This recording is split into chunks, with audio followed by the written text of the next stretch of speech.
It's now time to get to grips with the last harvest of fall season. It hasn't been a terribly fruitful year with regards to fruit trees, but you must always be thankful for what you've got. And I'm pretty excited to explore the backyard again and take a look at the fruit trees. Particularly, I'm looking at the jujubes, whose fruits are ripening as we're speaking, and also the Bartlett pear as well. So we're just going to try to harvest some jujubes as much as we can, and then try some Bartlett pear as well. One thing with regards to jujubes is that you always want to make sure you put on some gloves. And if you're not so familiar with jujubes and the fact that they have a lot of thorns and they can pose a lot of danger when you're trying to harvest the fruit trees, you can use a pair of pruners, and harvest your fruits that way. Or you can just put a pair of gloves and just be very careful. And then we'll try the jujubes first, and then we're going to try the Bartlett pear afterwards. So I'll see you in the yard.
Not bad. So far, so good.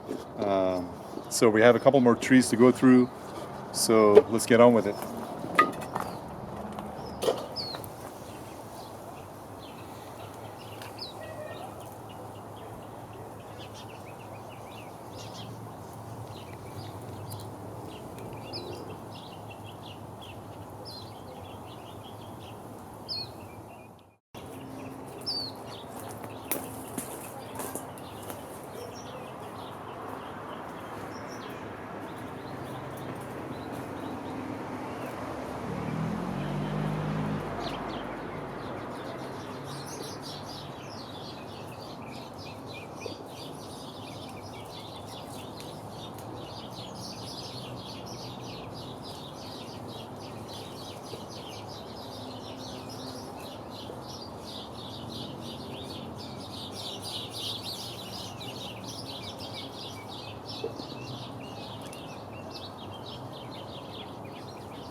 Now I'm going to show you a typical example of Jujube thorn, and I want to show you how kind of nasty and sharp these can be. So that's why I'm kind of hesitant to recommend Jujubes to be grown in the backyard where kids tend to go and play.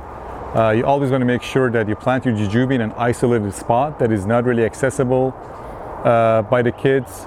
So just be very careful. So let me show you this thorn.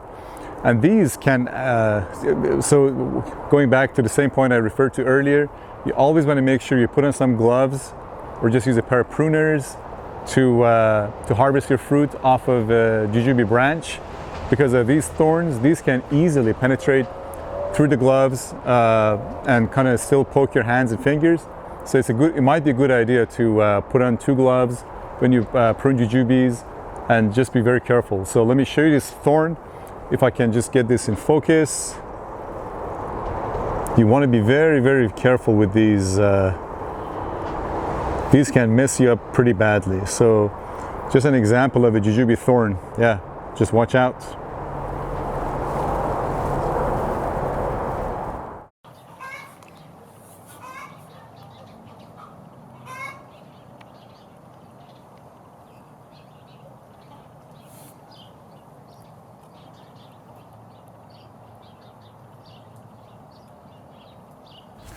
So this is the Bartlett pear that I was referring to earlier. Just a fantastic fruit tree. This is an indoor fruit stock. You don't have to prune it as much. Just one simple pruning in summertime and one pruning in wintertime should really take care of it. And it's always pretty fruitful. It doesn't require any kind of pesticide. It's pretty much pest free. Maybe fertilize with some nitrogen fertilizer every couple of years and it should be good to go. And the fruit quality is just fantastic. I mean, just the flavor. I mean, you can't really tell what what it tastes like. But if you let it ripen, I mean, when you harvest it fresh, you can put it on the counter, let it ripen for a few days, and then just the flavor in there is just so fantastic. So I'm pretty happy with it. Oh, smells great too. Wonderful, wonderful. Just a beautiful, beautiful fruit tree. Now, to contrast this with the Jujube is that you don't have to put on gloves when you harvest the fruit. The fruit is easily harvestable, and you can just come and take your fruit and off you go. Maybe you might want to give it a little wash before you consume it. I just can't get enough of this smell. Just fantastic.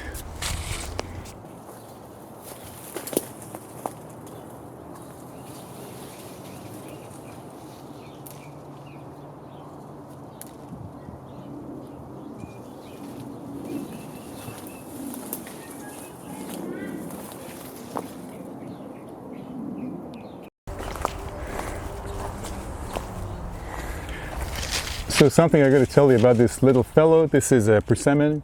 This is the chocolate variety. I think it was developed by Dave Wilson Nursery.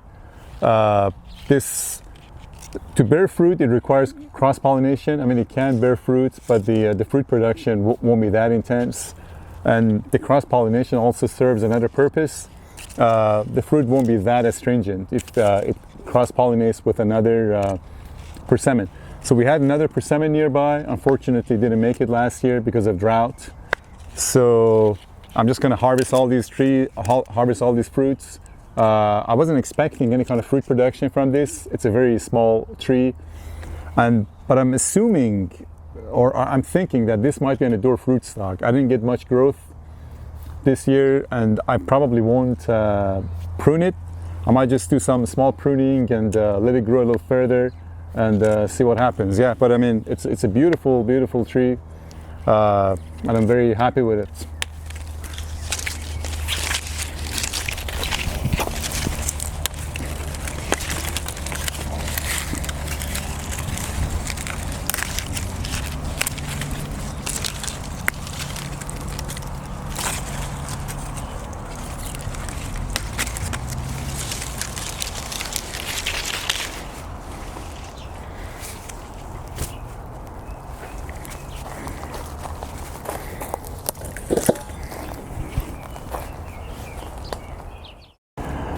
So initially when I came to the backyard, I didn't realize that our apple tree is also bearing fruit. So I just stumbled across it and realized that, oh, we have an apple tree that also needs harvesting. So all these apples, I think, are ready to be harvested, and I'm pretty pleased. So this particular apple tree is in the shadow of the Himalayan mulberry, and so it doesn't get a lot of sunlight, but still the fruit production is pretty impressive, and I'm very happy with it. So yeah, I'm looking forward to have some apples as well. Very nice.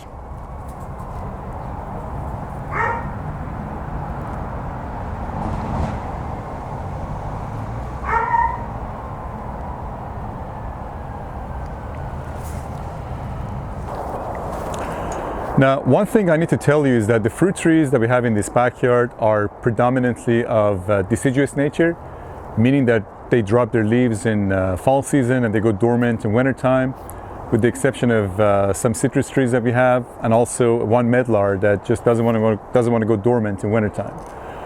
So because of the fact that these are mostly deciduous trees, fall color is something that I look forward to every year. Just look at how beautiful these nectarine leaves are, just fantastic. We have you can see how like the red color around the edge kind of accentuates the green color in the middle of the leaf. So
it's a pretty nice and refreshing cup of coffee.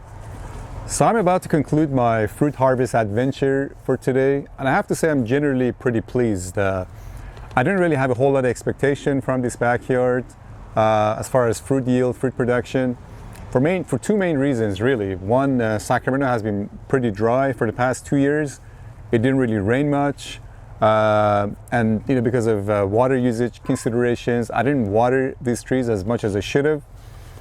But still, most of the fruit trees put out a pretty good yield. Back in the month of April, the mulberry put out a good fruit set. Also harvested some medlar and some good quality grapes. Next year I'll show you the different varieties of grapes we have. And the other reason as to why I didn't have a whole lot of expectation was because of how much pruning I did last year. I did summer pruning and winter pruning. A lot of these trees were pruned down quite drastically, but they still, I managed to get a pretty good, or the trees managed to put out a good fruit set. So I got pretty lucky about that. So I just want to show you some of the fruits that we harvested today. So we got the apple tree, we got the apple fruit. This is the Granny Smith. It's the flavor is absolutely fantastic, and for the main reason that we don't apply any kind of commercial fertilizer. We stick to organic fertilizers. We don't apply any kind of pesticide and any kind of insecticide.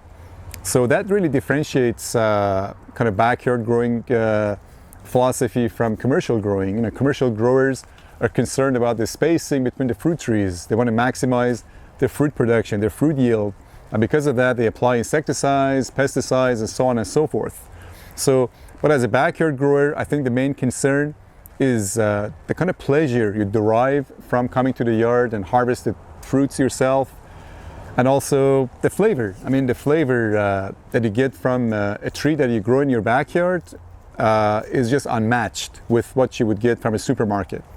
So we got the Granny Smith apple, we got the Bartlett pear. This has some imperfection, but it's got some character, some uniqueness to it. You don't actually find something like this in your supermarket.